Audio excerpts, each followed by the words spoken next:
Come Lord Jesus. Ito po ay prayer po ni John the Apostle. Siya po ay nanalangin sa Panginoon matapos niya po na makita po itong mga pangitain na ito, no? Yung pakita po sa kanya itong mga bagay na ito na magaganap during the Judgment Day or yung mga kaganapan pa po na naihula po dito. Pinakita po sa kanya yan into his vision. Tapos ang pinaka-prayer, the final prayer of John is, Come Lord Jesus. Amen. Gusto ng Diyos na pumarito na, gusto ni John na pumarito na po siya. Now, ang tanong po sa atin, ikaw kaya, tayo po ba'y nananalangin na sa Panginoon na, Lord, bumalik ka na? Alam niyo, kung lamang po, although sabihin po natin na still I'm not yet ready, I'm not sure kung talagang masasama po ako pero by my faith, talagang kiniklaim ko na Lord, isasama mo ko, Lord, isasama mo ko. Kasi alam natin, meron po tayo mga imperfectness, marami po tayo mga past na nagawa na hindi nakalulugod sa Panginoon. Kaya nga, nag-claim tayo na umaasa tayo na pagbabalik po ng Panginoon ay isasama po na tayo doon sa kaliwalatian niya. Ngayon, this is very important prayers that we need to have in our heart. Like yung prayer po nito si John. Kasi nakita niya talaga yung hirap na bagay na magaganap. Kaya nga sabi niya sa Panginoon, Panginoon, bumalik ka na. So yun yung prayer po niya. Ngayon tingnan po natin dito po sa binasa po natin sa Pahayag chapter 22 verse 20. Sinasabi sa magpapatotoo sa lahat ng ito, tiyak na darating na ako, sabi po ni Jesus. Ang tugon naman po nitong si John, Amen, sana'y dumating ka na, Panginoong Jesus. So, kiniklaim niya, talagang kumagay parang kinukumbisi niya na si Lord, Lord, please, dumating ka na. Alam niya kasi, marami marahil na hindi po naiintindihan po yung mga bagay na ito na magaganap, no? Kala po nila, still, ang mangyayari is normal days pa rin po sa atin, ganyan pa rin, makakalakad-lakad tayo dyan, makakapaghanap buhay tayo, makakapagtrabaho tayo, makakapag-aaral po tayo. Lahat po yung mga bagay na yun, hindi na po natin magagawa. Amen. Pagdating po nitong Great Tribulation na ito, kasi pinakita po talaga dito kay John, yung mga pangit na mangyayari, yung mga masaklap na mangyayari na gagawin po dito sa mundo po natin. Okay, paliwanag po natin kung ano po ba yung ibig sabihin po nito verse 20 na ito ng Revelation chapter 22. Revelation 22 verse 20 is final verse of the Bible, concluding with Jesus' promise, surely I am coming soon. And John responds, Amen, come Lord Jesus. Ito yung pong bagay parang pinakahuling pangako ng Diyos. Na sabi niya, I am coming soon. Babalik na ako. At ito naman yung response po ni John, Amen. Come Lord Jesus. This verse is a declaration of Jesus' second coming, a promise of His imminent and sudden return to fulfill His kingdom. Yung nalalapit na at yung daglian na pagbabalik ng ating Panginoon para ipulpil po yung kanyang paghahari. And the final prayer of believers longing for His return to bring an end to suffering. Gusto kasi nila na mawakasan po itong mga hirap na ito. Actually ngayon, wala pa tayong hirap na nararanasan. Kung nasasabi mo na nahihirapan ka na sa buhay dahil wala kang pera, wala kang trabaho, mahirap ka lang, hindi po yan yung talagang hirap na mararanasan po natin dito. The word soon indicates that while the exact time is unknown, the event will happen suddenly, not necessarily soon in a human sense. Hindi po yung kumagay parang naisip lamang po natin, kundi ito po yung biglaan na mangyayari. Ang tanong po dito, ang hirap baka hindi pa po tayo nakaprepare, no? Kaya nga, ang hirap din po na mag-pray po tayo sa Lord, Lord, please come.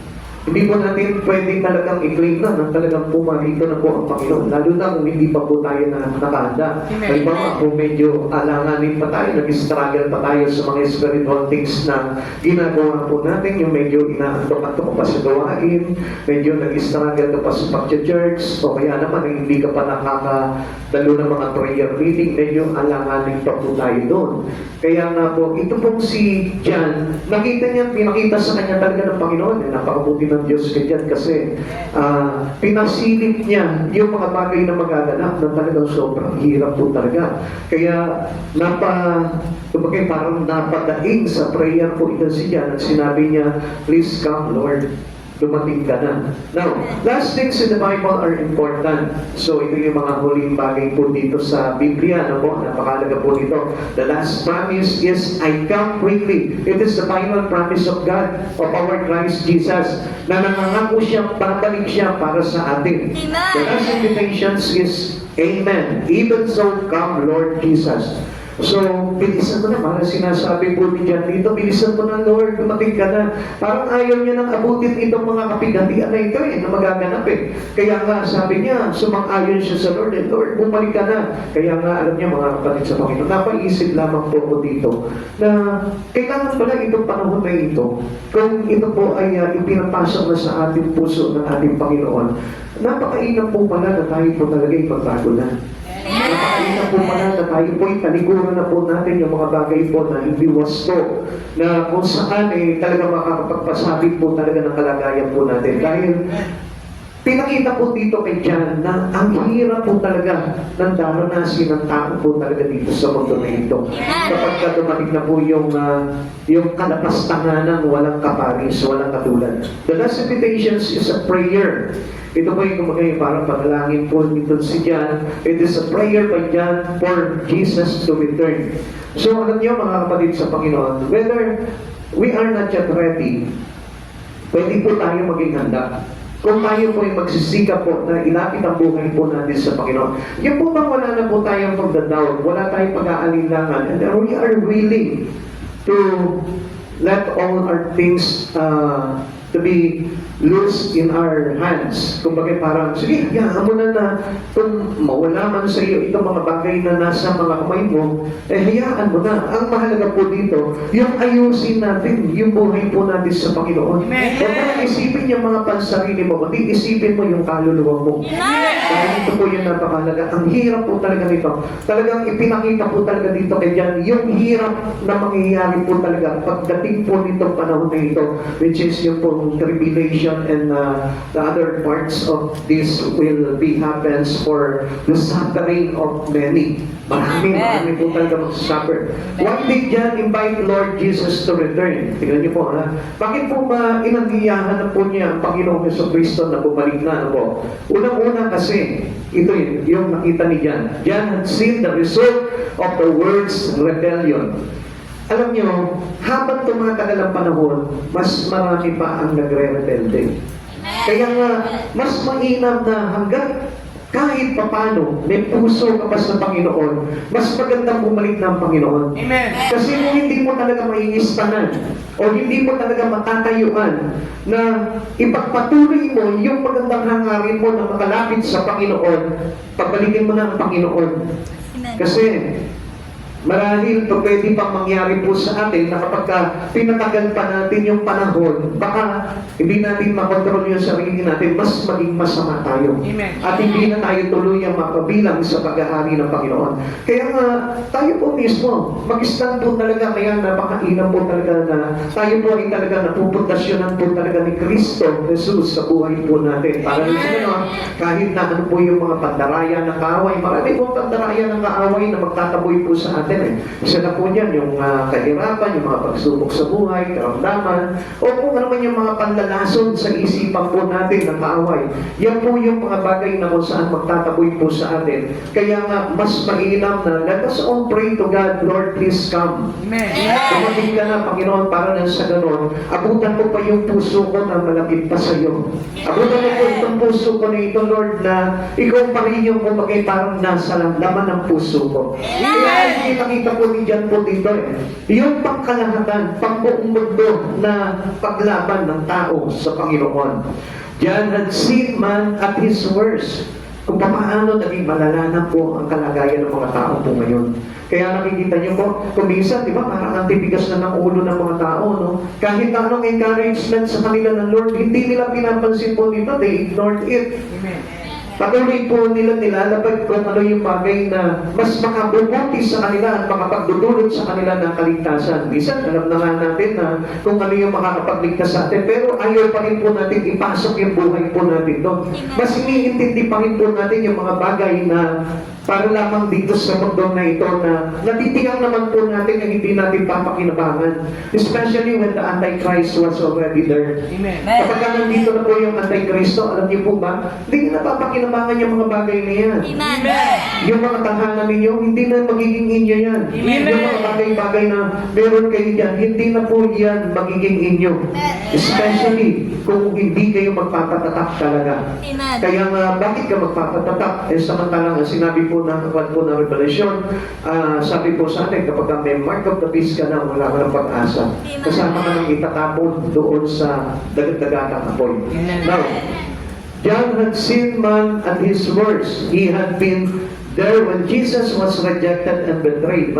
Busy dyan po nito, no? Kung paano po nila nireject si Jesus, nakita po din dyan yun, nasaksiyan niya po yun. He had stood at the cross when Christ was crucified. Isa po siya, so nandun po sa paanan ng cross na nakamasid doon sa pagpapakako na ginawa nila kay Jesus.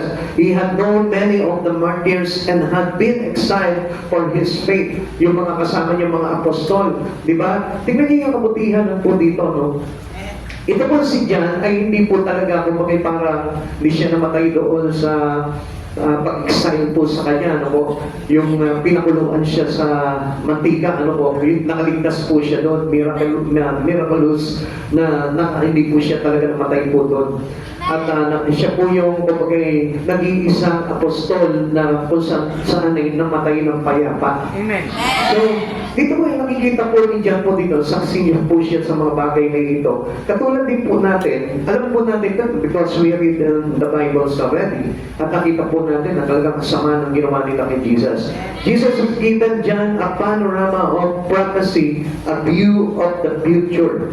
Alam niyo, pag sinabi po ditong panorama of prophecy, ibig sabihin niyo mga unbroken view of the whole settings, yung mga bagay na nangyari. Amen. Simula pa nung kay Jesus, nung siya'y pinanganak hanggang sa Judgment Day, pinakita sa kanya lahat po ng Panginoon po yun. He had witnessed preview of the wrath of the Lamb.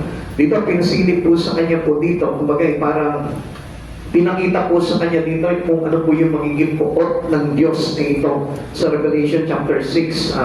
Basahin niyo na naman po para maintindihan niyo po na mabuti po ito. Amen. Okay. He had been given a glimpse of the coming of the Great Tribulation. Now, pinasulyap din po sa kanya kung gaano po katindi itong Great Tribulation na ito. Pag sinabi Great Tribulation, ito na po yung nandiyan na naglalabasan na po yung mga Antikristo na talagang pinahihirapan na yung tao. Talagang we are being slave, we are being beggars, na wala tayong inumin, wala tayong tubig. Ang hirap na. Amen. Wala ka matitiran, wala ka matutulugan. Ganun po kahirap po yung daranasin po natin. Para tayong, kala niyo po ba mapapakinabangan po natin yung mga pinagsikapan po natin? Hindi na po natin mapapakinabangan yan dahil lahat po yan, mula na sa kamay natin. Siguro yung iba, nangangarap pa rin na meron pa rin siya negosyo during that time. Come on, people of God. You must think all these things. Para na sa ganun, hindi ka madaya ng kaaway. Sige, okay lang yan. Ibuhos mo yung panahon mo dyan. Pero I tell you the thing, dapat maintindihan mo kung ano itong mga bagay na ito. Dito sa aklat ng Revelation na kung saan isinulat po ito para tayo po ipapaalalahanan sa mabigat na pangyayaring ito. Kaya ihanda po natin talaga yung buhay po natin. Now, yung mga kaganapan na darating na ito, pinakita po ito kay John. Dahil talagang, parang siguro para paalalahanan na rin po ang mga tao. No po? Parang siguro gusto ng Lord na ito, yung kanyang mga mananampalataya, yung mga tao na nananalig sa Panginoon, ay magkaroon po ng idea to what was really experienced by this word. Amen. Kung ano yung talagang mararanasan itong mundo na ito, na akala po natin ganyan pa rin po, no? Libre tayo na makakalakad-lakad dyan, makakapag-mall ka pa, makakapag-shopping ka pa. Hindi mo na magagawa yun, kapatid sa Panginoon, dahil napakahirap na po talaga ng panahon na yun. John had inside informations on things other only speculate about. Nakita niyo kung gaano kabuti ang Panginoon? Kaya dyan, ang Diyos mismo ang nag-reveal sa kanya nito. Ang Diyos mismo ang nagpakita sa kanya nito. Si Jesus mismo ang nagsabi po mismo kay John na ito yung mga magaganap. Unlike doon sa iba, parang haka-haka lamang po nila yung mga bagay na mangyayari. Like for example, sa atin, haka-haka lamang po natin yun. Pero sa atin naman po, nabase naman po tayo sa Biblia, kung ano po yung mga ipinahayag po dito ni John na pinahayag sa kanya ng Panginoon. Yun naman po yung pinagbabasihan natin. Kaya hindi na rin po parang iba sa atin yung na-experience po dito ni John. Na kung saan parang pinasilip na rin po sa atin ng Panginoon yung kapigatihan darating, pinasilip na rin po sa atin yung pagmamalupit ng mga antikristo, yung mga darating na digmaan between ng mga beast, ng mga halimaw, na magsusulputan dito na pagkawasak ng buong mundo, masasaksihan natin, pagdilim ng araw, yung pagpula ng buwan, at kung ano-ano pa po yung mga bagay na mararanasan dito, kung tayo po ay tapat na nananampalataya sa Panginoon. Kaya nga alam po kung minsan, ang problema po dito, minsan marami mga mananampalataya, still parang wala lang po sa kanila itong mga bagay na ito. Still yung kanilang pamumuhay ay hindi pa rin nila kinakabi doon sa bagay na gusto mangyari na paghahanda natin. Kaya nga po, pinapalaan po tayo ng Panginoon dito, pinapaalalahanan tayo, at ipinapakwento sa kay John dito sa atin ngayon sa panahon natin sa pamamagitan ng aklat ng Revelation ng pahayag, na para maunawaan natin na kailangan maganda po tayo para na sa ganun pagdating ng Panginoon, hindi na po tayo nandito, kundi nandun na po tayo. Na po tayo doon. Kaya nga, mga kapatid sa Panginoon, huwag natin biruin po ito. Baka mamaya, meron pa rin po tayong isipan na hindi ko pa pwedeng iwanan to. Kailangan ko pabuhay ko sa pamilya ko to. Kailangan ko to mga bagay na ito. You must change your mind already. Amen! Eh, hindi niyo napapansin po. Supposed to be, dapat marami ng mga mananampalataya nasa church ngayon. During this season, dapat alam po nila yan. Pero still, tignan niyo po yan. Because of neglection, because of they ignoring the facts, na magaganap na o malapit na maganap yung mga bagay na sinasabing hinuhula po dito sa aklat ng pahayag. He had seen the rise of the beast and the false prophet.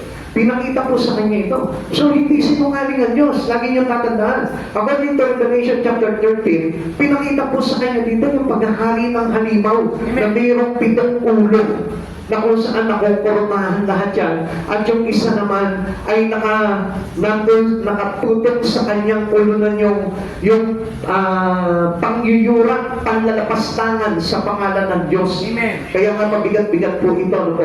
He had seen previews of the battle of Armageddon. Pinakita rin sa kanya kung paano magdidigmaan po sa aklat po ng Revelation chapter 14. Pinakita po sa kanya dito kung paano didigmain po itong mga halimaw na ito, igagapos, susupilin, papatayin hanggang sa mapasuko lahat ng ating Panginoong Jesucristo ito at itatapon sa dagat-dagatang apoy. Pero ang pinakamasaklat po dito, ikaw bilang mananampalataya, hindi kaya pati ikaw ay supilin ng Diyos para itapon doon sa dagat-dagatang apoy.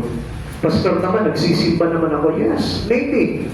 Pero, alam niyo po ba na itong Great Tribulation na ito, marami ang ilalaglag sa kanilang pananampalataya.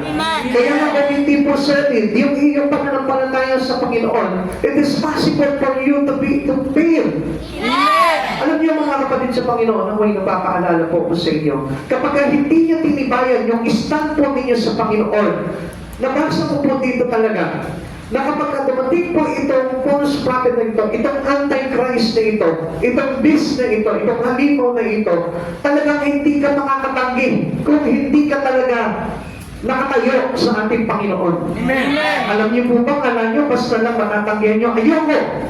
Hindi po ganun kadali yun, kapatid sa Panginoon. Kaya nga, we must stand. Alam niyo po ba, napakabigat nitong kakaharapin itong mga tao na matitira po dito. Amen. Dahil hindi pa pwedeng hindi sila magpapatakak, hindi pa pwedeng hindi sila sasamba. Kaya lang, ang mabigat dito, pag sumamba ka, hindi mo pa pwedeng pekein. Amen. Dahil pagka kahit na sabi mo, pekein ko lang ito, lilinlangin ko rin itong halimaw na ito para na sa ganun.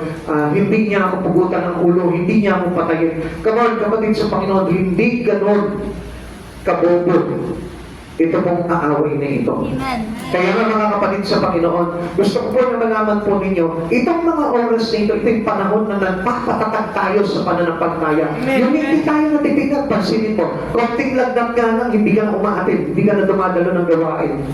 Hindi niyo po ba napansin? Na napakalagnaw ng foundation meron tayo kay Kristo. Pansinin niyo yung stand na pinakita sa atin ni Jesus. Even on the cross, tinayuan ni Jesus yun. Hindi po siya nagreklamo.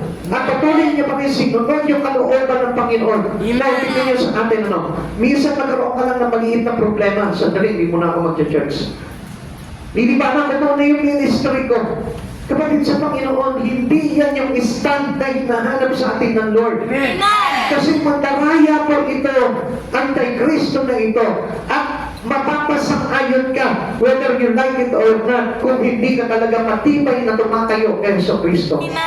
Kaya nga sabi ko nga po sa inyo, itong panahon na ito, inilalaban na natin si Jesus. Pinapractice na natin, natayuan natin si Jesus. Kahit nahadlangan tayo ng trabaho, hadlangan tayo ng mga bagay sa buhay natin, still hindi tayo nagpapapigil, pinapractice natin yung sinasanay natin yung buhay natin na yun, na hindi tayo mapipigilan sa pag-reverse sa Panginoon. Dahil yun yung dapat ng kasanayan natin. Amen. Kasi ninyo, kumisip na lang kapag may trabaho ka na, hindi mo na magawa yung gustong ipinapagawa sa inyo ng Panginoon. Alam niyo po ba, pinapractice talaga ng Lord na banggain yung mga bagay sa buhay natin to show how you stand for Him. Amen. Para maipakita mo kung gaano yung katibay, katatag yung iyong pagtayo at paninindigan sa ating Panginoon. Yung hindi po ba yung parang tinakamad ka na ngayon tapos hindi ka na pupunta ng church, hindi ka na makikipag-pray.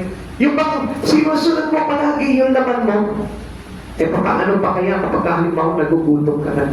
Paano po kaya kung halimbawa nakita mo hawak-hawak niya na yung anak mo, tapos binababoy na yung anak mo at napapatayin na sa harapan mo, hindi ka kaya mapasang-ayon nila. Samantala ngayon, di ba, ayaw mo nga na para bagang yung anak mo, parang ayaw mo na parang na pinapawisan, di ba? Ayaw mo nga nagagamit sa church. Hello? Tingnan niyo po mabuti po yung mga bagay na yun. Kaya pinasilip po ito kanya para may idea po tayo. Para makita po natin kung gaano kahirap ito. Hindi po ito simpleng bagay lang. At ito po yung napakabigat po talaga nakakaharapin ng isang tao na kapag tayo po yung inabot po dito panahon ng ito. Amen. Na naghahari na po yung anti-Kristo. Having seen all of this violence, he longed for the return of the Prince of Peace. Kaya nga po naisipan po dito ni John, na sabi niya, Lord, bumalik ka na, Lord. Natakot din po kasi siya. Kumbaga parang nasilakpuan po siya ng kanyang takot dahil nakita niya talaga yung magaganap eh. Amen. Siyempre bilang apostol, ayaw mo mangyari yun sa mga mananampalataya.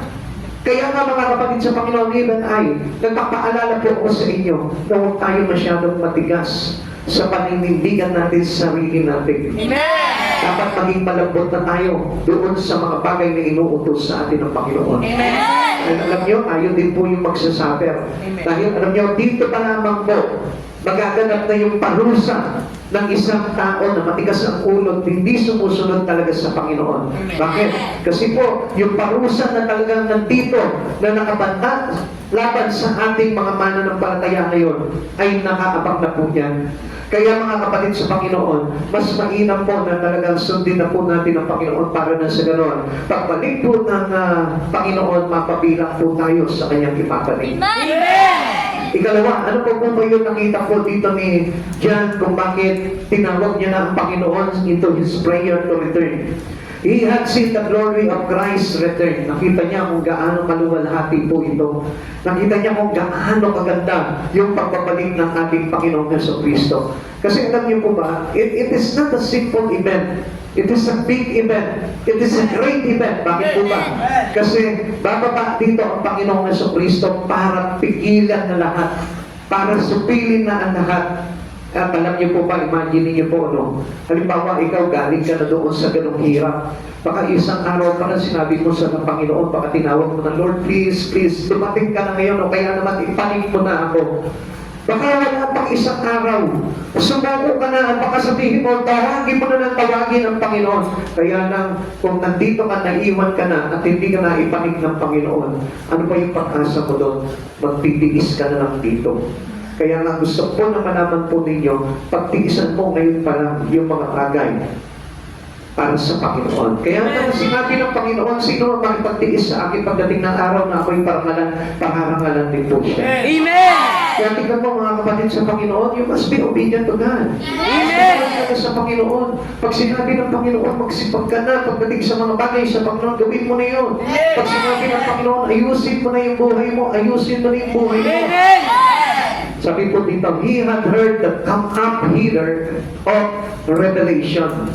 So, dito, kung parang pinakita niya po dito na pinabibilis niya na po yung pagdating po talaga ng Panginoon po dito. So, this is a picture of a rapture. Sabi niya, Lord, bumalik ka na, ipanik mo na ako dyan.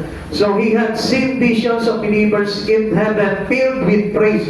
Pinakita rin po dito, no, parang, ang sarap po kasi, parang ito pong si John, parang po siya ni-rapture eh. Nitong edad na nung pinasilip sa kanya kung anong meron doon sa langit. Amen.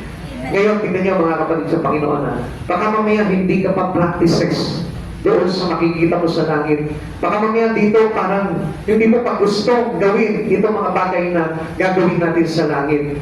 Okay, he had heard songs of the saint from every tribe and nation. Nakita po niya doon yung 24 na matatanda at yung kanilang trono na nandun nakatabi po sa trono ng ating Panginoon. Nakaupo po sila doon at sa harapan ng ating Panginoon, sila po yung nagpupuri at nagpapatira pa. Listen, mga kapatid sa Panginoon. Gusto ko po na makita niyo po ito eh. Ang gagawin po natin doon, kapag pinanig po tayo doon, makinig po kayo mabuti, pakinggan niyo po ito. Ang gagawin po natin doon, tayo po yung magpupuri sa Panginoon. Tayo po yung aawit sa Panginoon. Tayo po yung magpapatirapan sa Panginoon. Alam niyo po ba itong 24 na matatanda na ito, na kabilang doon sa 24 na trono na kahilera doon, meron po silang putong na korona. At every time po na sila po ay magpupuri sa Panginoon, hahanap sila po doon sa nakaupo sa trono at tatanggalin nila yung kanilang mga korona at iahantod po nila doon sa ating Panginoon. Nakita niyo po ba kung anong pinapakita nun? Dito pa lamang po, we need to practice it. We need to practice everything. Yung ating worship, yung ating pagpapraise, yung pagpupuri natin, yung ating pag-awit, yung ating paghahandog, yung ating pride, iniyuyuko natin sa Panginoon po yan. Alam niyo, hindi po tayo magpapabilang doon sa mga magpupuri sa Panginoon doon sa kanyang kaharian kung hindi po natin yan napapractice dito. Kaya napapansin po natin, dito pala, makikita po natin ang tataas ng pride po ng mga mananampalatayaan. Minsan, umaawit na, nakaganyan lang.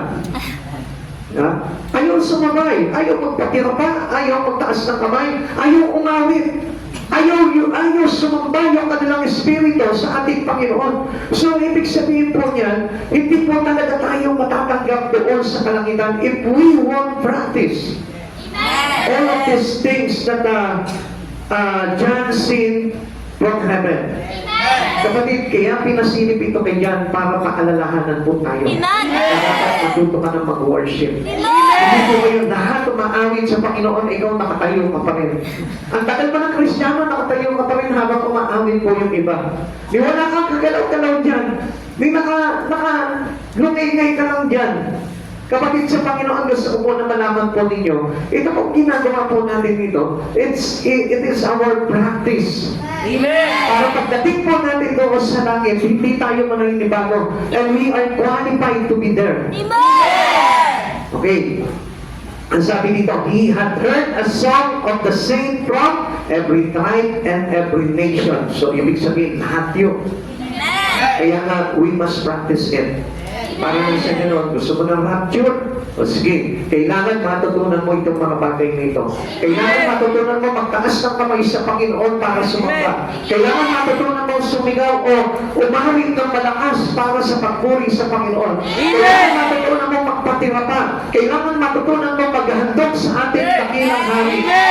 At kung hindi mo matututunan yung mga bagay na yun, come on, kapatid sa Panginoon, gusto ko po na malaman mo paano ka magiging belong doon sa kaharian ng ating Panginoon kung tayo po mismo ay hindi marunong sumamba sa Kanya. Amen. At sabi nga po dito, may nabasa po ako doon na sabi po dito, this is our special weapon po raw natin yan. Yung ating pagsamba sa Panginoon. Kasi once na tayo po pala, talagang nagkaroon po talaga tayo ng matinding pagpupuri sa Panginoon, pagsamba sa Panginoon. Hindi niyo po ba alam na nauugarin po ang langit? Akala niyo po ba ang Lord niyayanig niya po, nililindol niya po itong mundo? Tayo, alam niyo, kapag matindi tayo mag-pray, matindi tayo mag-worship, matindi po tayo sumamba sa Panginoon, nayayanig po ang kalangitan.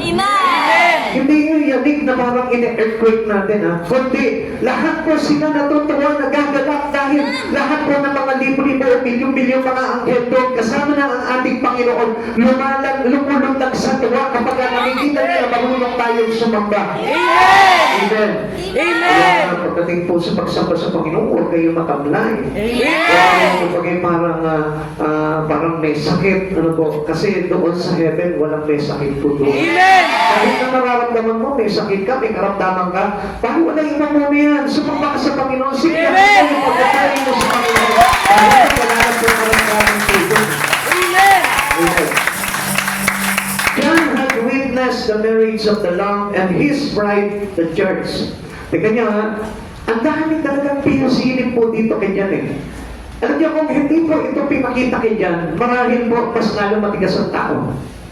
Mas lalong hindi sila maniniwala dito sa mga bagay na ito na magaganap. Mas lalong pa po sila magiging mga rebellious. Kaya nga po, kung papansinin po natin eh, ang dami po kasi hindi nagbabasa ng Bible, ang dami pong hindi naniniwala sa salita ng Diyos. Kaya hindi po nila maintindihan itong mga bagay nito. Our faith belongs from reading the Bible. Kaya nga kapag nagbabasa ka ng Biblia, makikita mo, doon magiging matibay ang pundasyon po natin. At alam niyo kung bakit hindi po lumalago yung espiritu natin na patuloy pa rin natin tinatayuan yung sarili po natin lamang nakagustuhan. It is because hindi po tayo napupundasyonan ng salita ng Diyos. Kaya hindi pinakita rin po dito kay Jan, yung pong magaganap po na kasalan. Dito po ang aming groom at tayo po yung bride, kumbaga tayo po yung church po, lahat ay ipapanig po doon, ikakasal tayo. Ngayon, ang problema nga po dito, alam niyo, di ba, ito pong gawain ito is considered parang church ang tawag po natin. Amen.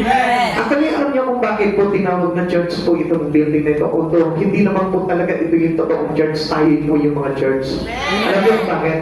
Para ma-recognize ng Lord that you are belong to His church. Kasi paano kung magiging Church of Christ kung hindi ka nagsisimba? Amen. Kung hindi ka sumasama doon sa pagtitipon ng ating Panginoong Jesucristo. Tandaan po natin, ang gathering nagaganap po doon sa kanyang templo. Kaya niyo, pati po yung pagwasak ng templo, pati yung alpastahanan, doon dinanap po sa templo. Amen. Kasi alam niyo po, napakamahalagang bagay at pangyayari na tayo po mismo ay maipasok ng Diyos sa kanyang templo. Amen.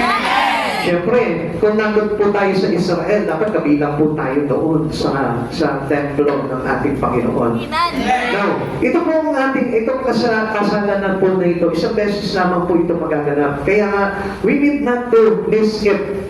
Hindi kailangan. Kaya nga, paano yan? Mga kapatid sa Panginoon, nakita niyo po ba yung larawan po ng 5 dalagang hangal na kung saan, di ba? Lahat naman sila nakatulog sila eh. Lahat sila naitip. Kaya lang, dahil nga po, prepared yung mga matatalinong dalaga, kaya hindi po sila napagsaraduhan ng pinto. Ano po nangyari po dito? Ganito po ang nangyari po dito. Katulad po sa panahon po natin. Minsan, instead of having our activeness into God, ayaw natin i-active. Lagi na lang po nandun tayo sa comfort zone natin, lagi parang hinihintay natin kung kailan lang tayo kumbaga magiging active, doon lang tayo mag-active. Hindi po yan ang kailangan ng Lord. Amen. Sabi ko nga po sa inyo, ang ilawan natin hindi pa pwedeng patay, hindi aandap-andap. Yes. Kapag ngayon nasa simbahan ka, okay, maliwanag po yung ilaw mo. Then paglabas mo na naman, nakaandap na naman yung iyong ilawan. Hindi po yun yung gusto ng Lord po sa atin para tayo ay abutin ng lalaking ikakasal. Ibig sabihin, ito pong ating group, which is our Christ Jesus. Sabi po dito, He had seen the bridegroom on horseback returning to reigns. Pinakita po sa kanya yan na dumarating po yung lalaking ikakasal, which is our Christ Jesus. Nakasakay po siya sa puting kabayo, ano po, returning to reigns, para maghari po sa lahat. He had marveled at the majesty of the King of Kings and the Lord of Lords. Makikita po yan, nakasulat po doon sa kanyang binti, na nakalagay po doon na the King of Kings and the Lord of Lords. Tapos po, yung kanyang pangalan ay nakasulat din po sa kanyang kasulatan po yata yun, na siya lamang po yung kanyang nakakaunawa, nakakabasa po nito.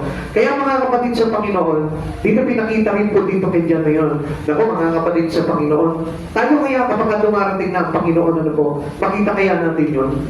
Baka mamaya hindi natin makita yun. And supposed to be, dapat kasama na po tayo dun eh. Amen. Pagkawa mo ang Panginoon para lupigin na po ang mga kasamaan dito sa mundong ito. Lupigin na sila Satan, ang mga antichrist, ang mga halimaw. Dapat po kasama na po tayo. Amen. Amen. Kaya nga, pagsikapan po natin na talagang uminang po yung ating spiritual relations with God. Pagkikahin nyo na po, mas lalo nyo pong pag-inamin, mas lalo nyo palaguin yung espiritu ninyo. At huwag po tayong matitinag doon sa mga bagay sa mundo po ito dahil magdaraya po kasi ang mundo po natin eh. At alam nyo po ba, even yung mga bagay na ginagawa nyo, yung mga daily routines nyo po sa buhay, yan po yung maagaw po yan para tayo po ay lumago sa ating espiritu. He had seen the New Jerusalem coming down out of heaven. Nakita niya na bumababa po yung New Jerusalem, yung New Earth, New Heaven. Pinakita po yan sa Revelation chapter 21. Now, basahin po natin ang sinabi po sa Pahayag chapter 21 verse 2. At nakita ko ang banal na lungsod, ang bagong Jerusalem na bumababa mula sa langit, buhat sa Diyos gaya ng isang babaeng kakasal. Siya'y nakabihis at nakahanda sa pagsalubong sa kanyang mapapangasawa. Tingnan niyo po yan, ha? Pag tayo po'y sinusunod na po tayo ng ating group, kailangan bihis ka na. Amen. Amen? Amen. O hindi mo yan nakabihis na maganda yung kasuutan mo, ha? Nakabili ka ng maganda, namumuro doon sa ukay-ukay. Hindi po yun. Ang ibig sabihin ng magandang bihis na kailangan po natin, yung pong righteousness in God, yung holiness of God, yung pong katapatan sa Panginoon, yung our faithfulness to Him. Amen. Diba yung tatandaan nyo nung anniversary po sa Alaminos, pinaliwanag po yan na kung paano po tayo magpe-prepare, ano po? Kung paano po ang isang babaeng ikakasal, nagpe-prepare po yan, nagpapaganda po yan, naglilinis po yan, at nagpe-prepare siya ng susuotin niya. At tayo din po, yun po yung kailangan po natin. Hinahanda natin yung sarili natin, kailangan faithful tayo pagdating ng ating Panginoon. Wala na yung mga batik sa atin, wala na yung mga kasamaan, wala na yung mga kasalanan. Lahat po yun malinis na para na sila pag umarap tayo, hindi tayo nire-reject nitong lalaking ikakasal. Kaya nga, we must belong to the bride of Christ. Kaya nga, kung hindi natin pagsisikapan sa espiritu natin, hindi natin magagawa yung mga bagay na yun. Kaya nga, unti-unti, little by little, or gradually, tayo po mismo nag-aayos na po tayo ng kalagayan ng buhay natin. Amen. Paano tayo makakapag-ayos? Paano natin mapapupusan yung mga bagay na yun? Kung patuloy po na nakapokus yung ating isipan sa mga makapuntong gawain, if we are taking busy with our job, with our whatever we do in Him, paano natin mapapakusan yung mga bagay na yun? Sige, trabaho ka ng trabaho. Okay, mabait ka na. Kaya lang ang problema ko, yung things na kailangan natin matutunan na sinasabi sa ng Lord, hindi mo nagagawa yun. It is only by your own. Kaya nga mga kapatid sa Panginoon, kailangan tayo po mismo marunong tayo makinig sa tinig ng Panginoon. Amen. Kasi siya rin po yung magsasabi na, okay, ito yung gagawin mo ngayon, ito yung set of things na gagawin mo sa maghapon. Meron po tayong dapat ganun, may mga guidelines po tayo sa Lord. Amen. At ang Diyos po yung nagbibigay po sa atin Lord, para lang sa ganun, hindi po tayo maligaw at makita po natin na dumaharating po itong lalaking ikakasal na ito. Amen. Dumaharating dito. Okay, tingnan po natin muna kung ano po yung ibig sabihin nitong Pahayag chapter 21 verse 2. Para maunawaan po natin ano ba itong banal na lungsod na bumababa po dito, ano po itong bagong Jerusalem na bumababa mula sa langit, ano po. Ganito po yan. Pahayag 21 verse 2 ay nagpapahiwatig ng isang bagong simula kung saan ang bagong Jerusalem ay bumababa mula sa langit na inihanda bilang isang kasintahang babae para sa kanyang asawa na kumakatawan sa binagong tipan ng Diyos sa sangkatauhan. Ganda po yun kasi mangyayari po dito, hindi na po ito yung katulad nung nangyari sa Old Testament at sa New Testament. Ito yung talagang perfect covenant na mangyayari. Okay. Ang pangitain na ito ay tumutukoy sa isang kinabukasan kung saan ang Diyos ay mananahan kasama ng kanyang mga tao. At ang banal na lungsod ay hindi isang literal na lugar kundi isang simbolo para sa tinubos na komunidad. Ibig sabihin, tayo po, no, yung community in Christ, o yung true Christians community in Christ. Okay.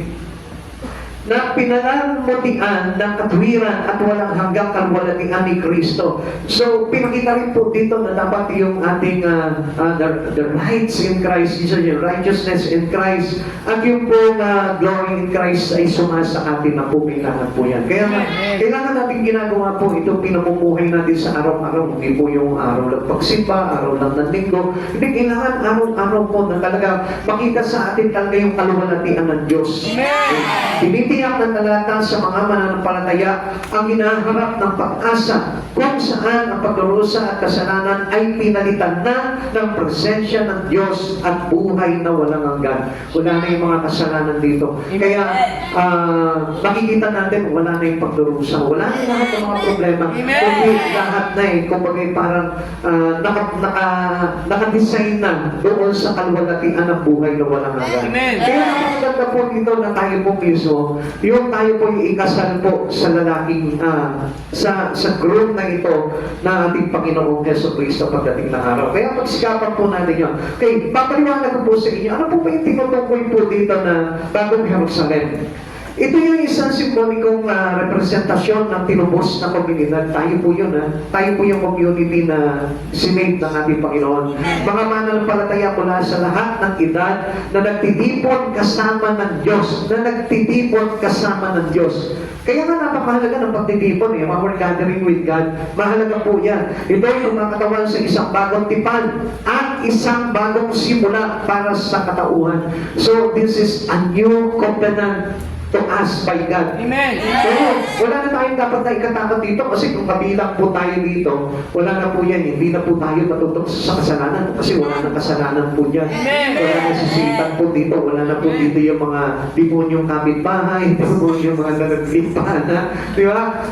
Kasi, tawa naman po yun Kasi, kuminsan po kasi, tayo po mismo nagagamit tayo ng kaaway Amen. Nagpapagamit naman tayo. Free naman ang kaaway na gamitin ka. Amen. Kaya nga, wala na po yung mga ganong kaisipan, kapag halimbawa, ano ba sa ano ba yung sa pakiramdam mo, pakiwari mo, na kapag yung kapitbahay mo sa umaga pa lang chinichismis ka na. Pero paninira po rin na sa'yo. Sa palagay mo, yung kapitbahay mo pa yun, hindi na, demonyo na yun. So, ibig sabihin yun, ginagamit na ng demonyo po yun. Okay.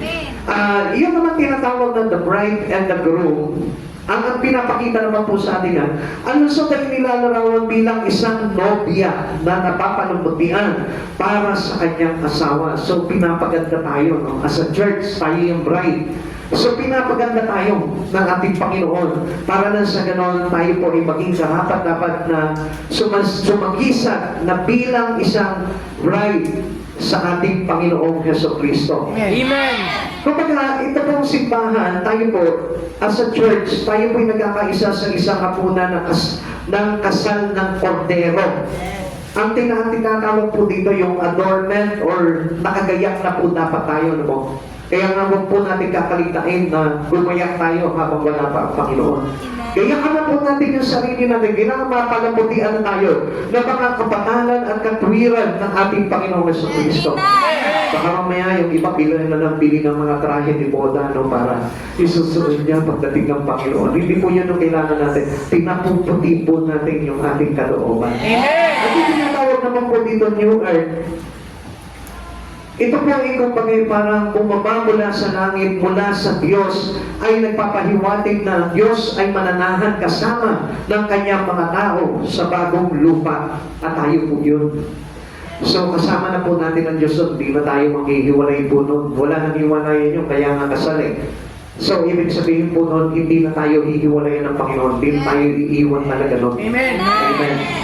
So, tapos yung pag-asa naman, our hope for the future, ito yung napakaganda po dito eh. Ito pang talata na ito, yung nag-aalok po sa atin ng pag-asa para sa mga mananampalataya sa pamamagitan ng pagtiyak sa kanila na sa kabila ng mga pagsubok sa buhay na ito, mayroon silang magandang kinabukasan sa Diyos at iminumungkahi ng sa isang hinaharap kung saan wala ng pagluluksa, pag-iyak, sakit, at kung saan bagong nilikha ay ang lahat ng tayo'y mababago. Amen. So, ito na po yung parang minumungkahi po sa atin ng Panginoon. Yung po tinatawag na hope for the future.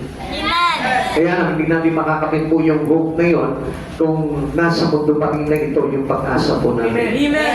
Dito po sa inyo. Ang sabi mo dito, kung ang pag-asa ninyo kay Kristo ay para lamang dito sa mga bagay dito sa liputan, tayo na po yung pinakakawawang tao. Kaya ibalik na po natin yung pag-asa po natin. Ngayon, kung masipag ka sa trabaho, sige, bahala ka. Magsipag ka na magsipag ka sa mga pang-araw-araw na ginagawa mo sa mundong ito. Pagdating ng araw na haharap ka na at ikakasal ka na dito sa group na ito, gusto ko malaman mo, you will be rejected. Amen. You will be rejected. Dahil bakit? Kasi hindi ka niya magugustuhan. Dahil hindi nakagayak yung iyong pagkatao para sa Panginoon. Amen. Kaya ingatan na po natin, itong panahon po na ito, dapat po nagagayak na po tayo, no? Pinapaganda na po natin, inaayusan na po natin yung ating kaluluwa at spirito. John had first-hand informations about the rewards of Christ for His people. Pinakita rin po dito kung paano po tayo gagantimpalaan ng ating Panginoon. No? Pinakita sa Kanya ng ating Panginoon. Alam niyo mga kapatid sa Panginoon, siya po yung unang-unang nakakita kung paano mo i-reward o gagantimpalaan ang isang tao. Kaya nga, parang siguro, tuwa-tuwa po siguro si John doon. And soon, sabi niya, Lord, I will be the one to receive the crown of glory. Amen. Kaya nga mga kapatid sa Panginoon, nasahin po natin yun. Huwag mo nang pagnasahan ngayon yung milyon yung hawak mong pera. Huwag mo nang pagnasahan yung mansyon na nakikita mo sa mundong ito. Ang pagnasahan mo ngayon, yung mapabilang ka sa kaharian ng Diyos. Pahayag 32 verse 12. At sinabi ni Jesus, makinig kayo, darating na ako, dala ko ang mga gantimpalang ibibigay sa bawat isa ayon sa Kanya. Pakilakas po, ayon sa Kanya Ginawa. Kaya napakahalaga po na tayo po talaga meron tayong service to God. Amen. Amen. Hindi lang yung nagpapakabuti tayo. Hindi lang yung nagpapakabait tayo. Hindi lang yung nagpapakalinis tayo. Kailangan supposed to be every Christian needs service to God. Amen. Kailangan matuto po tayo maglingkod sa ating Panginoon. Amen. In so many ways, marami pang paraan ng paglilingkod sa Panginoon. Kung hindi ka man makapunta palagi sa church, maraming paraan.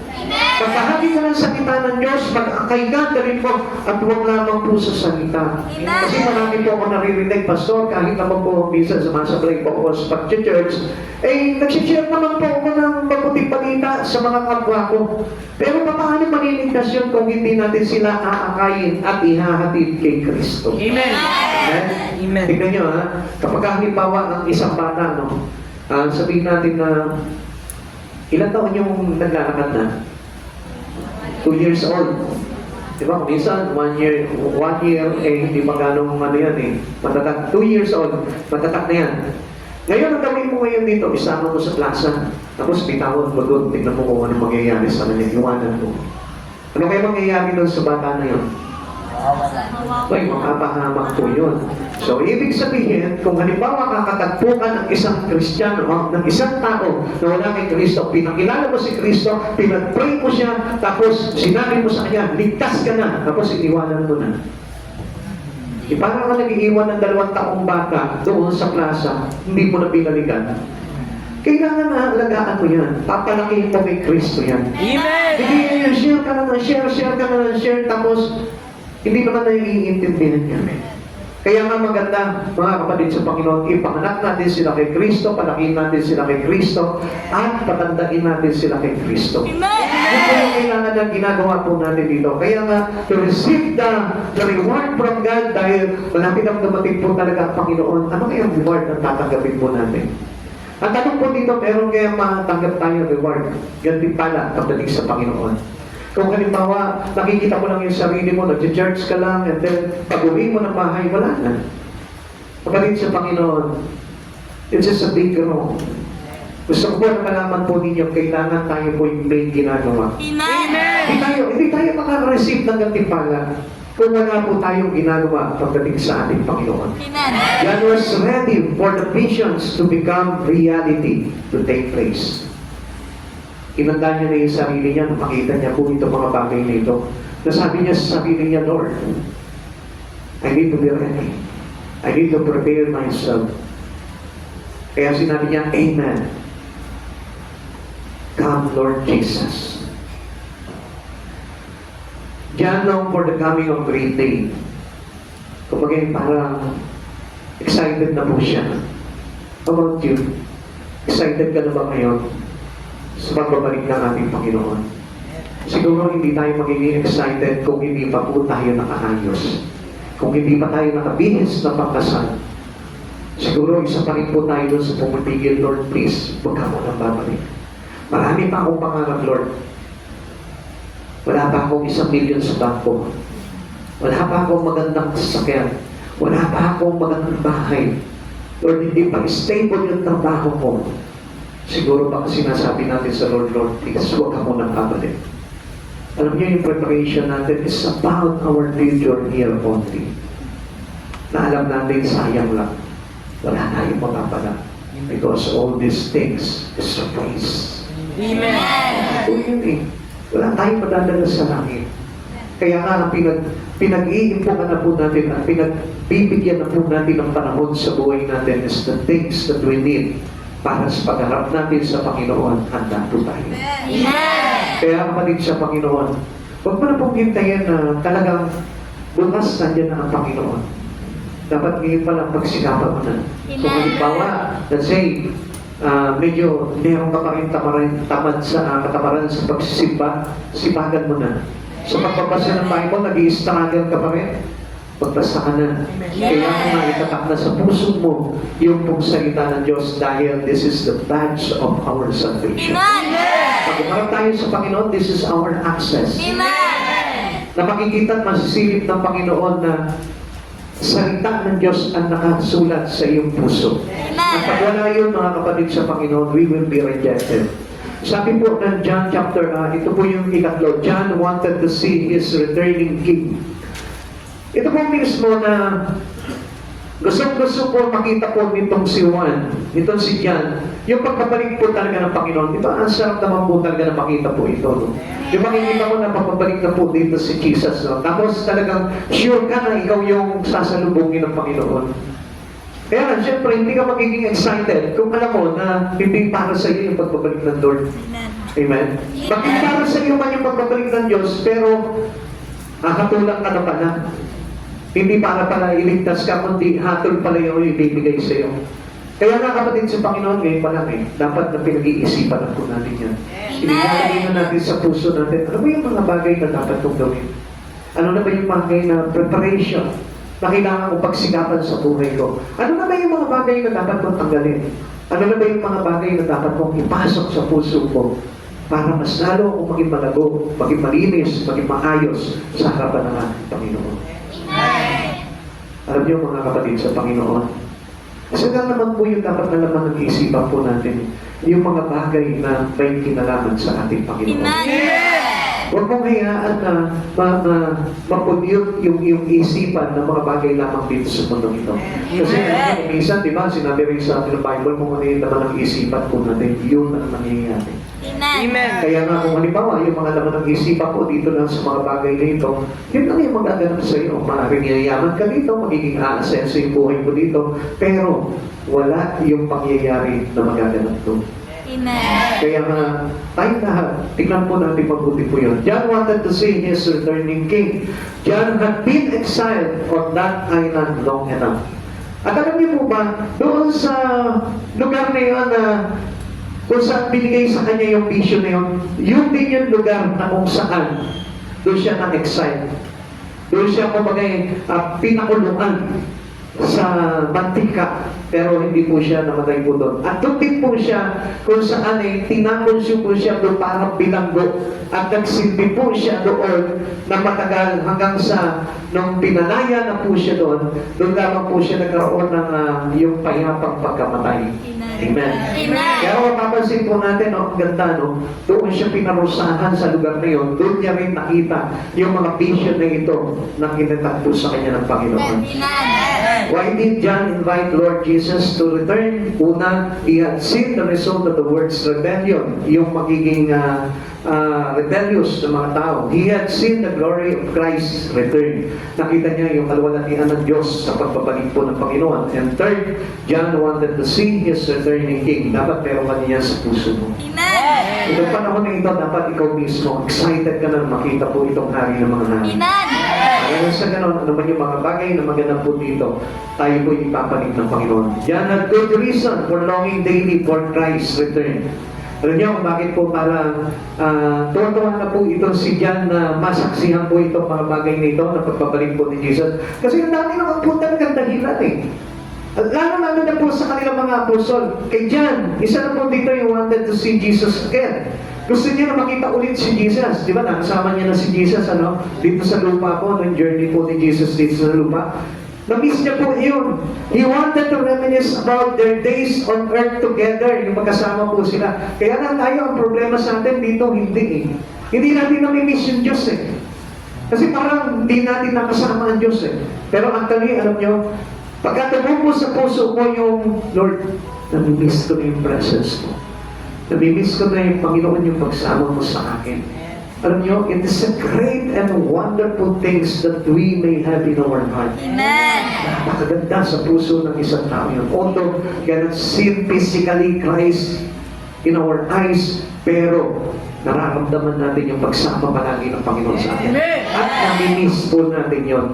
Kaya mapapansin mo, tanungin mo yung mga Kristiyano, nami-miss mo ba si Christ? Naku, dito na naman ngayon, the church na naman. Parang hindi natin namiss ang Panginoon eh. Kaya nga, minsan, di ba, nasasapatan tayo sa isang araw lang. Natagpuan natin sa Panginoon, yung pa isang oras nga lang. Na hindi pa paghapon talaga. Kaya nga, kapatid, dapat po na tayo po mismo. We need to longing daily for Christ's return. Amen. Talaga parang inaasam-asam na po natin na Lord, please come. Lord, please come. Return. Amen. Bumalik ka na, Panginoon. Dahil nami-miss na kita, Lord. Dahil gusto ko na maranasan muli, not only your presence, but I want to sink my spirit into you. Alam mo mga kapatid sa Panginoon, ito yung mga gusto-gusto na nakikita ng puhod ng Panginoon sa puso po natin. Hindi po ba yan natutuwa na tayo kapag binabless tayo ng Lord? Lord, thank you for the blessing. Masaya po ako ngayon. Dapat maging masaya ka rin kahit naghihirap ka. Dapat maging masaya ka rin kahit may mga pagsubok ka. Dapat lagi mo na maaalala ang Panginoon. Every time na parang nandun ka sa pag-iisa mo, lagi mo naaalala pa rin ang Panginoon. Kahit rejected ka sa mga tao, naaalala mo palagi ang Panginoon. Kahit nalulungkot ka, na parang nag-iisa ka, kahit na may karamdaman ka, naaalala mo palagi ang Panginoon, Lord, nandiyan ka palagi sa tabi ko. Yun yung kailangan natin ilagay sa puso po natin. Huwag ko yung, magkano na ba yung pera ko sa bangko? Magkano na ba ang sweldo ko ngayon? Magkano na ba yung kita namin ngayon? Come on, kapatid sa Panginoon. Hindi tayo mapapabilang sa kalwalatian ng Diyos. Kung unfocus po tayo pagdating sa Panginoon, kung minsan, di ba, nasa church na nga tayo, unfocus pa tayo eh. Iba pa yung ginagawa natin eh. Pero gusto ko malaman mo, mga kapatid sa Panginoon, napakainam po talaga na ang isang tao, whether he's on the church or outside the church, still, yung focus niya, yung puso niya ay nasa Panginoon. Amen. Let us keep Christ Jesus in our heart. Kahit saan tayo magpunta. You wanted to talk about the cross and the resurrection. Ito ba yung dahilan? This is a good reason kung bakit ito po si John is longing daily for Christ's return. Kaya nga, kapatid sa Panginoon, pag wala ka talaga naranasan sa Panginoon, baliwala sa iyo. Kaya hindi niya napapansin, diba? Kahit hindi ako makapag-church, okay lang. Kahit hindi ako makapag-bingkod sa Panginoon, okay lang. Alam niyo bakit? Wala kang kasi naranasan sa Diyos. Unlike ito po si Apostle John, dami niyang experiences. Nung time na nakapako si Jesus, nandun siya sa pakanan. Nung time na nagtuturo si Jesus, doon sa bundok ng Olibo, nandun si John. Nung time na namatay si Jesus, nandun si John. Nung time na pinaparusahan na po, ito po si John, nakita niya pa rin itong mga pangitangin na ito. Kaya nga mga kapatid sa Panginoon, if you don't have experiences in Christ Jesus, you cannot miss Christ. Hindi mo siya mamimiss. Hindi mo siya maaalala. Lagi siyang burado sa isipan mo. Lagi siyang out of your heart. Wala siya sa puso mo palagi. Sa mga ginagawa mo, okay lang kahit wala si Christ. Sa mga lakad mo, okay lang kahit wala si Christ. Kasi wala kang dahilan para ma-miss mo si Christ sa buhay mo.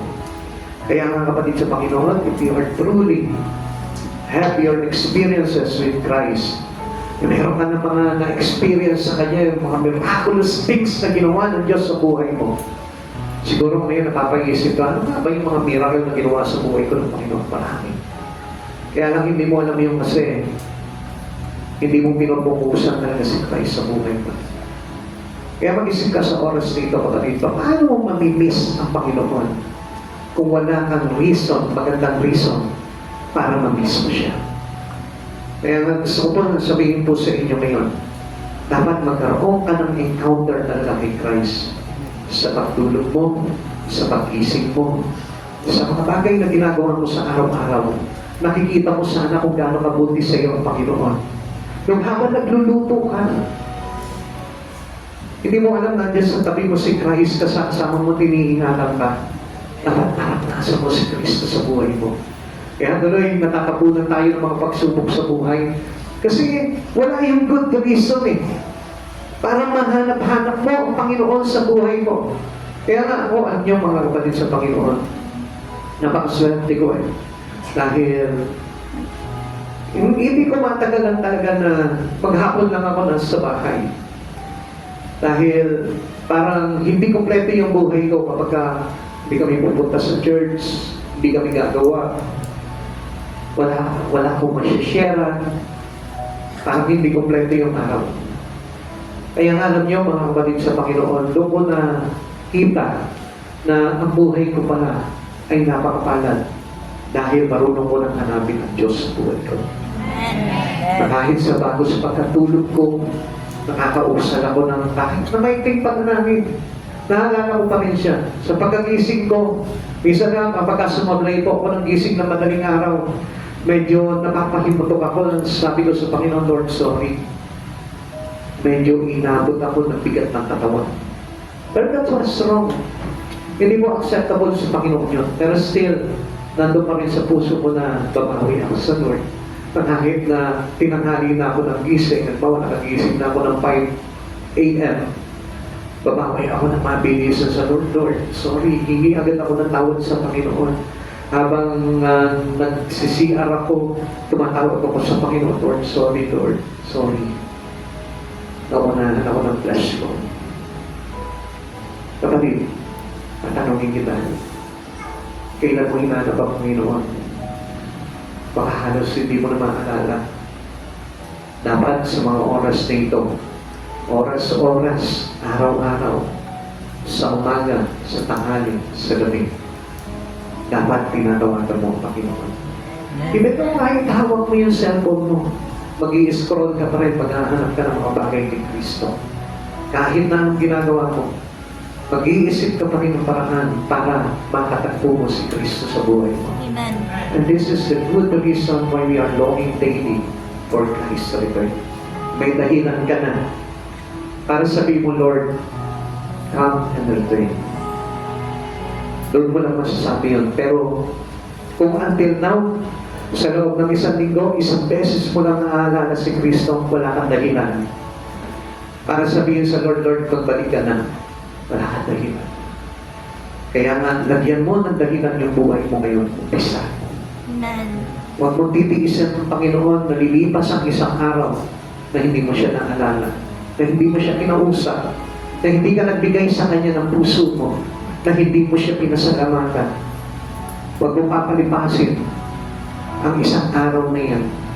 Kaya nga mga kapatid sa Panginoon, gusto ko malaman po ninyo na napakahalaga ng Diyos sa buhay po natin. Dahil sa mga bagay na ito na pinakita kayo dyan, napakahirap po nito. At kailangan po natin talagang bigyan ng pahalaga ang Diyos sa buhay po natin. Amen. Alam niyo po, kanina may lumapit sa aming tatlong bata. Sabi nila sa akin, Pastor, gusto po namin mag-full time sa Lord. Pwede po ba tumigil na kami sa pag-aaral natin? Sabi ko, hindi. Bata pa kayo. Baka mas matrigger lang na hindi na kayo payagan. Kasi kung titingnan po natin, pag nasilip ng Lord yung puso po nila, napakaganda. Napakabusilak. They are ready to meet their birthday, their throne. Mahanda. At yun po yung sinasabi ko sa ating lahat. Dapat magkaroon tayo ng puso that we are longing to desire to use our life for God. And that's a good reason. Kapatid sa Panginoon, kailan mo gagawin yung bagay niya? Natipukin ng puso mo si Kristo. Na parang kulang ang buhay mo kung wala si Kristo. John wanted a new body that will never grow old, that He will receive in the resurrection. Sarap no? Nung nato ka na sa piling ng Panginoon, dahil we have a lot of reason to be with Him in heaven. Yung bang, tingnan mo kapatid sa Panginoon. Alam niyo po ba kung bakit pinapakawit palagi tayo ng Panginoon ng mga pampuring awitin at hindi po yung mga kastang mga makasanlibutan? Alam niyo po ba kung bakit pinasasayaw tayo ng Lord? Ng sayaw na nakasaliw sa kalangitan. Alam niyo kung bakit? Kasi ito po yung bagay na maglalagay po sa atin sa kalwalatian for us to be qualified doon sa ating paglilingkod, doon sa kanyang kalangitan. Kaya nga, ang Lord, pinipigilan talaga tayo. Huwag ka nang umawit ng mga bagay na makasanlibutan. Huwag ka nang sumayaw ng mga bagay na makasanlibutan. Kundi gawin mo na ito para magkaroon ka ng good reason. Gumawa ka ng dahilan para ikaw mismo ready ka na sa pagbabalik ng Panginoon. Para mayroong kang reason, marami ka pagkagandang reason na pagdating ng araw, maranasan na rin yung gusto maranasan po dito si Jan na hindi matatanda yung katawan. Dahil in this glorified body already, mananatili tayong bata. Pero alam niyo po ba, everything here is decayed. Lahat na nandito nagugulo. Kaya kung papracticein po natin itong mga bagay na ito, instead na matutunan po natin yung mga bagay na mag-convert po sa katawan natin into undecayed body or glorified body, mararanasan din po natin yung gusto maranasan po nito si John, that the new body that will never grow old, that He will receive in the resurrection. Sa patabunin ito. John wanted to hold those nail-scarred hands and meet His Savior face to face. Makita sa iyo ng Lord yung kamay niya. Sabihin sa ni Jesus, this is support. Kasi ito mga butas ng dulot ng pako sa krus na ito. Kaya ka nandito ngayon. Nakita mo ba? Sa oras nito yung halaga ng pako na yun. Yung butas sa kanyang panan. It is because of every one of us. Dahil gusto niya na tayo po ay makareceive po talaga ng buhay na walang hanggan. Now, can you pray John's prayer with confidence? Kaya mo na ba ngayon sa oras na ito? Come on, makinig po kayo. Kaya mo na ba ngayon ipanalangin ngayon ng buong puso? The Lord, bumalik ka na. Siguro pinakabahan ka pa, Lord. Baka mamayang gabi, bumalik ka na. I'm not yet ready, Lord. Kawawa ako. Baka maiwan ako. Now, kung hindi ka pa man ready, bakit hindi mo hiningin sa Panginoon, Lord? I want a new life. Gusto ko ng bagong buhay. Gusto ko maayos yung puso ko. Gusto ko maayos yung isipan ko. Lord, wala na yung galit, wala na yung poot, wala na yung hinanakit, wala na yung mga bagay na kahalayan ng mundo. Kundihin pamanala mo na lang, Panginoon. Ang ipasok mo palagi sa puso at isipan ko. Lord, wala na yung kalungkutan, wala na yung hinagpis. Wala na yung mga masasakit na naaalala ko sa aking isipan, Lord. Lord, please help us to overcome all these things in our heart. Tulungan mo kami, Panginoon, na mapagtagumpayan po namin, Panginoon, yung mga kirot ng nakaraan, kirot na nakakalipas, yung mga masakit na tulad ng mga pagsubok, ng mga karamdaman, na mga pangyayari na ganap sa buhay na ito dito sa mundo na ito, Lord. Then invite Him into your life. Then you can invite Him to the earth. Naniyahan mo ngayon sa oras na ito, Panginoon, sa buhay mo. Habang nakatayo ka, aniyahan mo ang Panginoon. Sabi mo, Lord, pumasok ka sa buhay ko. Ayusin mo, Panginoon, ano man yung mga bagay na nakikita mo, Panginoon, alanganin pa. Na hindi maglalagay sa akin ang dahilan, Panginoon, para papaligid ka na. Na hindi maglalagay sa akin ang dahilan, Panginoon, para makapunta na ako dyan sa kaharian mo. Lingin mo sa Panginoon sa oras nito, kapatid. Alam ko na marami ka pa rin mga makamundong bagay na ginagawa. Marami ka pa rin mga bagay na pakasanlibutan na pinapractice mo sa buhay mong ito. Alam ko na na-spend mo pa rin yung bawat araw mo without Christ Jesus. Alam ko na nagagamit mo pa rin yung lakas mo sa ibang bagay at hindi pa rin kay Kristo. Why don't you ask God into your prayer, Lord, give me a lot of reason that I may longing for your return. Tingin mo sa Panginoon sa oras na ito, kapatid. Lord, ihanda mo yung puso ko. Lord, ihanda mo yung espiritu ko. Ugasan mo ako, Panginoon, ang kabanalan mo. Ugasan mo ako ng iyong banal na dugo, Panginoon. Tagalin mo, Panginoon, yung aking pandarayang puso. Tagalin mo, Panginoon, yung sinungaling kong espiritu. Come on, ask the Lord. Panginoon, tanggalin mo magiging pagpapait pa ko, Lord. Ibigay mo sa Panginoon. Kung ano man yung mga bagay na nakatago sa puso mo, na hindi magiging dahilan para pumalik na ang Panginoon ngayong oras na ito. Lord, tanggalin mo, Panginoon, yung magiging paghahangad ko ng mga bagay dito sa mundong ito.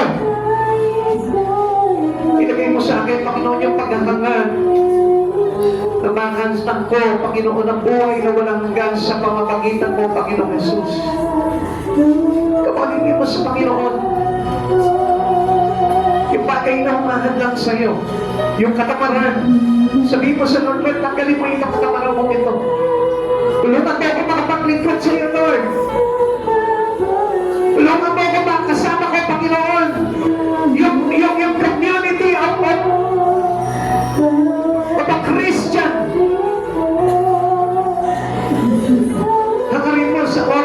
mo. Yung magkaroon ka ng fellowship palagi sa Lord. Panginoon, wag mo po hayaan na matanong ako ng trabaho ko. Mahandangan ako ng pag-aaral ko. This is not a good reason, Lord. This is a bad reason, Lord. Dahil alam ko na hindi mo ko ipiplease sa ganitong kalagayan ko, Lord. Kaya ka nga nagpapaalala eh. Kaya ka nga nagsasalita ngayon sa amin. Dahil gusto mo na gawin namin yung nararapat na maglalagay sa amin ng good reason para mapabilang na kami sa paghahari mo. Turuan mo kami sumunod sa iyo, Lord. Turuan mo kami magpakumbaba sa iyong pananaharapan. Turuan mo kami, Panginoon, na magsuko ng aming buhay sa iyo, Lord. Turuan mo kami, Panginoon, na pahalagahan ka sa buhay namin ang higit sa lahat, Lord. Turuan mo kami, Panginoon, na pahalagahan ka higit sa aming mga trabaho, higit sa aming pag-aaral, higit sa aming pamilya, at higit sa aming sariling buhay. Turuan mo kami, Panginoon, na magkaroon ng malambot na puso. Pusong mapagpatawad. Pusong marunong lumimot sa mga bagay na masama. Tulungan mo kami, Panginoong Jesus. Tulungan mo ang isang katulad namin, Lord, that we still empty of the things in your spirit, O God. Build us, O Lord. Build us, O God, with your holiness, with your righteousness, with your power of majesty. Come, Lord Jesus, come, Lord. Dumating ka ngayon sa puso namin, Lord, upang sa iyong pagbabalik, Lord. Nakahanda na ang isang katulad ko. Nakahanda na ang isang katulad ng iyong naming lahat na narito.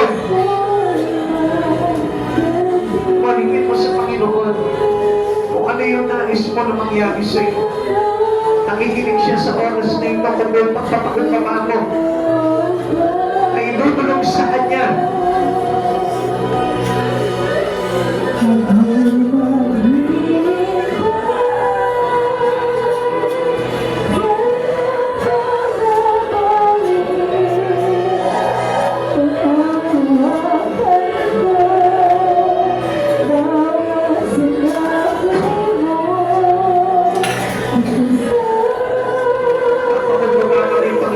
Sa oras nito, papatirapan sa iyo mga kaharapan. We have nothing, Lord, kung wala ka. Walang saysay ang buhay namin ito, Panginoon. Walang saysay ang lahat ng aming ginagawa. Walang saysay ang aming kayamanan, ang aming mga salapi, ang aming tahanan, ang lahat ng meron kami, Panginoon. Walang saysay ito, Lord, kung hindi ikaw ang pinapahalagahan namin sa aming mga buhay. Panginoong Jesus, give us a lot of reason para masabi kami, Panginoon, sa iyong pagbabalik at para maitulog namin sa oras nito, Lord. Come, Lord Jesus. Come, Lord Jesus. Come, Lord Jesus. Give us good reason, Lord. Give us good reason, Lord. Magpadama ka sa amin lahat. We need to experience a love in you, Lord Jesus. We need to experience your holiness, your righteousness, your faithfulness, your humbleness, your power, your anointing. Lord, let me experience all these things, Lord, for us to have a good reason, O God, someday to be a part of your kingdom, Lord Jesus. Tulungan mo kami lahat, Panginoon. Tulungan mo kami, Panginoon Jesus. Tulungan mo po kami, Panginoon. Have mercy on us. right now, Lord. Inisip mo po kami sa lahat ng aming mga pagkakasala. Inisip mo po kami, Panginoon, sa lahat ng aming karumihan. Tugasan mo po kami ng iyong kapanalan. Tugasan mo po kami ng iyong katwiran. Tugasan mo po kami ng iyong mapagpalang banal na dugo na tumubos sa amin sa lahat ng aming mga kasalanan. Iyuyuko namin sa oras na ito ang aming buhay, Lord.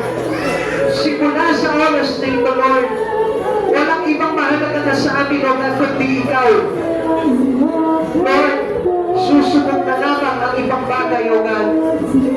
Nasa iyo ang lahat ng aming pagpapahalaga, O Lord. Nasa iyo ang aming kayamanan, O God. Nasa iyo ang aming kahangian, Panginoon. Ikaw ang salita ng kaligtasan. At sa iyo kami umaasa magpakailanman, Lord.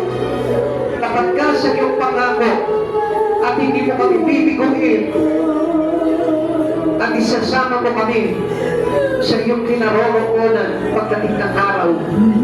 Salamat, Panginoong Jesus, sa pag-asang ito, Lord. Maghihintay kami sa iyong pagbabalik, O God. Maglilinis kami, Panginoon. Magpapakabanal kami, O God. Maglilingkod kami sa iyo, Panginoong Jesus.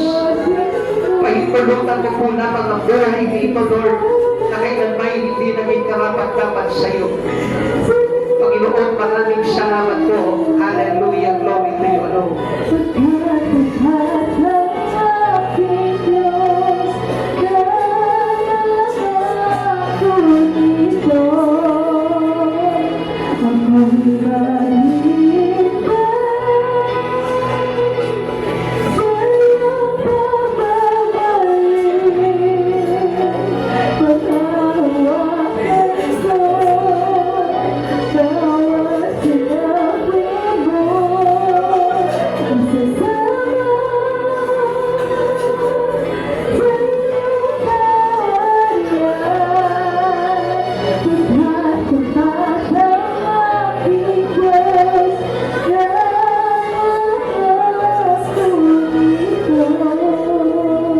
Ama naming Diyos, patuloy kaming nagpapasalamat sa kabutihan mo.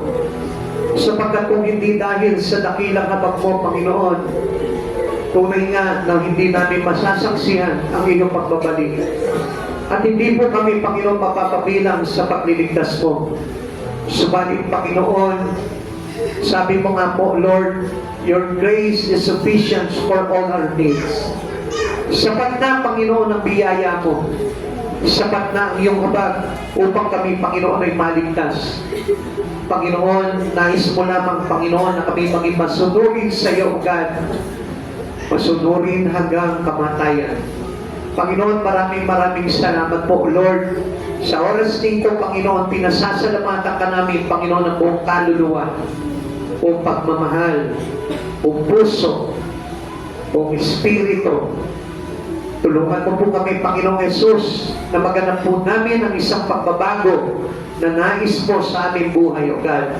Pahintulutan mo kami sa mga bagay na ito, Lord, sapagkat sa aming Panginoon ay hindi namin kaya. Subalit sabi mo, Panginoon, bibigyan po kami ng lakas upang mapagtagumpayan ang mga bagay na ito. Panginoon, samahan mo po bawat isa sa amin, O Lord, sa aming paghambang, Panginoon, sa aming pananampalataya, sa aming paghambang sa buhay na nakaayon sa iyo, Panginoong Jesus, sa kalooban mo.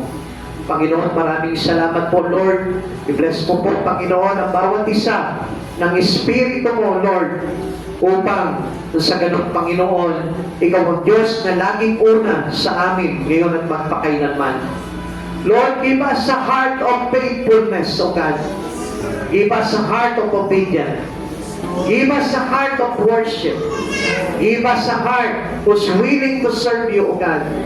Panginoon, kiniklaim namin ito, Panginoon, na itatanim mo sa puso ng bawat isa sa amin sa gabing ito ang mga bagay na ito, O God. Maraming salamat po, Panginoong Diyos. Salamat sa pangalan mo, Panginoong Jesus, banal, dakila, at aming tagapagligtas. Panginoon, Pagpalagi mo ang bawat isa sa amin, O Lord, nang ayon sa sukat ng aming pananampalataya sa iyo. Upang sa ganun, Panginoon, hindi kami madaya ng mundong ito at kami tuluyang maagaw nito. Panginoon, panatilihin mo kaming tapat sa iyo, Lord, magpakailanman hanggang wakas. Lord, at isang araw, Lord, isasama mo kami sa iyong kinaroroonan. Ingatan mo po kami sa aming pag-uwi, sa aming mga tahanan. Maluwalhati kami makauwi, Panginoon. Ligtas ang aming buhay, ang aming sasakyan. Linisin mo ang lahat ng aming daraanan, O God. Kawiin mo ang mga gawa at balak ng kaaway, O God.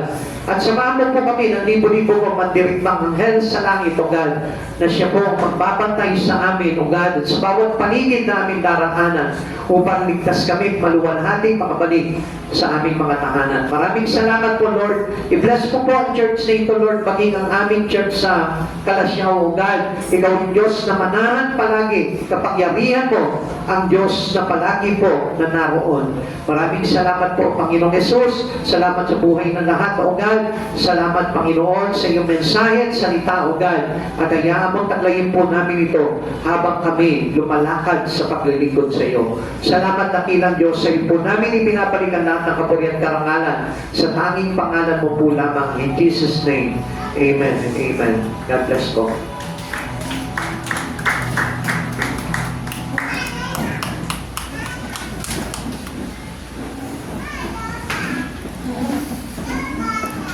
Amen.